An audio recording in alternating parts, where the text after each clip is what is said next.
Well, I think there's certainly a trend here in the sense that people are not learning about best practices to secure their mobile devices. One more time, everyone. That's cute.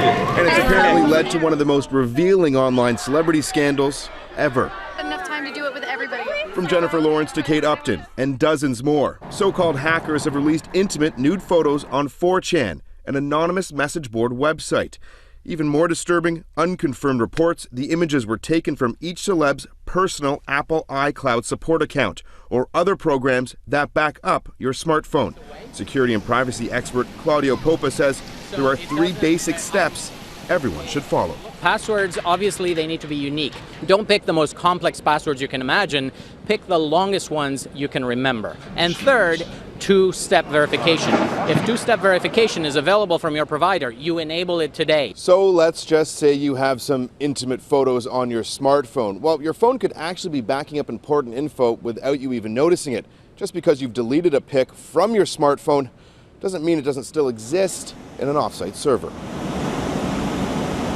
You have no control over your data if it's in the cloud. Actress Mary Elizabeth Winstead sent out these tweets to the culprit saying, "To those of you looking at photos I took with my husband years ago in the privacy of our home, hope you feel great about yourselves." She goes on to say, "Knowing those photos were deleted long ago, I can only imagine the creepy effort that went into this." You might be erasing them from volatile RAM, or you might be erasing them from the memory card that you have in those phones. It obviously depends on which kind of phone you have. It depends on how smart your smartphone is.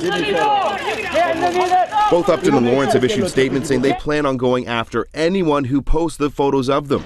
And legal experts say anyone who reposts these pics on social media are opening themselves up to a lawsuit or charges. I would warn that poster, particularly if they can be identified, to watch themselves, because they do risk an action for appropriation of personality, particularly a celebrity. A celebrity has a right in their image and in their celebrity.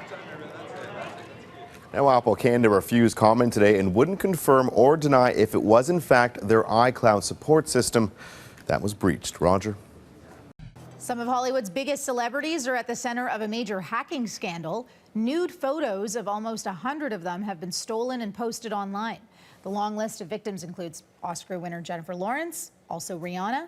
There are reports the hackers accessed the photos through a security weakness in the celebrities' Apple iCloud accounts. Apple hasn't confirmed that claim. Either way, the breach is raising serious concerns about online security. Many people are asking themselves what they can do to better protect themselves against hackers. Claudiu Popa is a risk advisor for VerifyNow.ca, a business platform that provides risk and reputation management services. Thank you for coming in to speak with us. Thanks for having me. About this. Who do you think is behind something like this? Could be anybody. It typically is bottom feeders. This is one kind of breach that we can't blame on the Chinese government. Not necessarily anyway, unless they have nothing better to do. But this is the kind of thing that people put out there to make a name for themselves. And it is fairly sad, but it is useful in many cases for the public, for people like us, regular mere mortals who are just trying to protect our phones and who try to understand something about cloud security. Well, do you think it's the iCloud? Apple hasn't confirmed that, but in the case of 100 celebrities' phones being hacked? I think it could be. We're not into bashing any particular company, but the issue here is that we have opportunities to learn about cloud security and mobile security and best practices for configuring one of these amazing tools that we have in our hands, which, let's face it, a fraction of the power that is placed in our hands with today's smartphones helped to land man on the moon.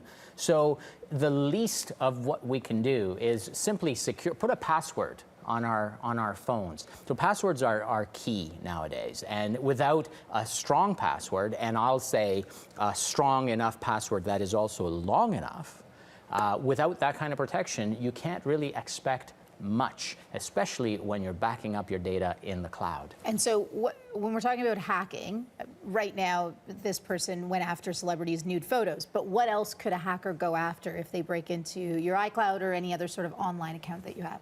Well, so you have to understand that these guys picked the most salient bits of information that they've collected from the most visible individuals that they could find. In the process of doing that, they gathered hundreds, perhaps tens of thousands times more data than it took to figure out how to find these really, really juicy bits. So they're sitting on an awful lot of information. They chose to publicize this stuff. And by the way, it included videos as well. And so iCloud has come out and said, you know what, we don't necessarily store videos on our system. So it might have been a different cloud provider that did it. But with storage, and nowadays it's almost unlimited storage that is offered up by cloud providers, comes the risk of exposing sensitive information. So we're not even talking about exposing information south of the border, and that's one of the big discussions that take place in Canada. We're talking about simply pushing stuff up into the cloud where it could be stored anywhere around the world. And it usually is, because anything you push into the cloud is replicated around the world so that it sits in data centers, so that it's readily accessible very, very rapidly. That freaks me out. What about, I do banking on my cell phone. What about emails as well? Emails are low-hanging fruit for hackers, mostly because email passwords are almost never changed by users, and also because they're shared amongst websites. So they could be hacking into the simplest, the most inoffensive kind of website that you can imagine, and you might say, oh, it's okay, that was just, you know, that was my chess learning website, or something like that. But you forget that you might have used that password for your email, or for your backup drive in the cloud, or anything of that nature. So the kind of computing power that hackers have access to is now available to anyone, and vice versa.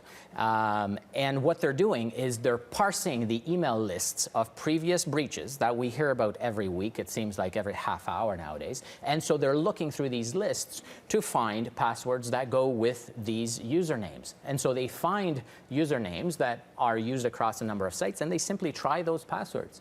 Once they get in, there you go. But what they're doing today is that they're actually looking for memorable usernames, or usernames that might be in the news. And so that's why they seem to be targeting celebrities. They seem to be targeting executives. And so we've seen a number of extortion attempts, ransomware attempts, and so on, because they match those names not just against Hollywood movies, but against lists of Wall Street big shots.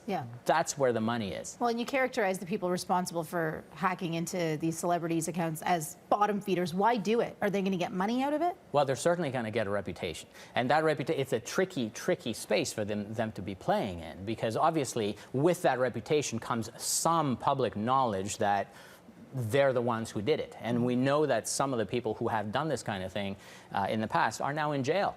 And their freedom has been taken away from them. So it's a tricky thing. On one hand, you establish a pretty bad reputation out there, and you get the respect of similar criminals. But on the other hand, here you are saying to the world, come and get me. And in many cases, police forces and law enforcement around the world now have the tools, the centralized tools, to track people across borders, which is key in today's climate. All right, very interesting. Claudiu, thank you for joining us. Thanks for having me. Claudiu Popa, a security and privacy risk advisor.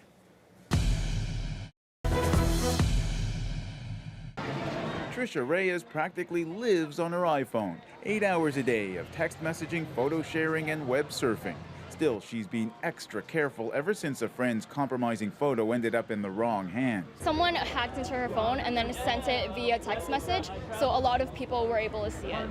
That's what's currently playing out for dozens of celebrities in Hollywood. Apple confirmed hackers used automated software that eventually guessed the passwords and security questions of the celebrities' personal iCloud accounts, Apple's web-based service that can automatically back up photos and information. iCloud, Google Drive, and Dropbox are just a few of the now ubiquitous cloud storage sites. Security risk advisor Claudiu Popa says consumers need to understand the sometimes cloudy concept of these services. The cloud basically means you don't have control of your data, but don't worry about it because someone else is managing it. That's a concern, because anytime you push something into the cloud, you're effectively exporting your personal information, and your privacy may be at risk.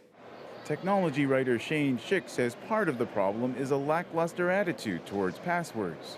Don't use your partner's name. Don't use the word password. Don't use your pet's name or your kid's name. I suspect that some celebrities are just as guilty of using those things as we are.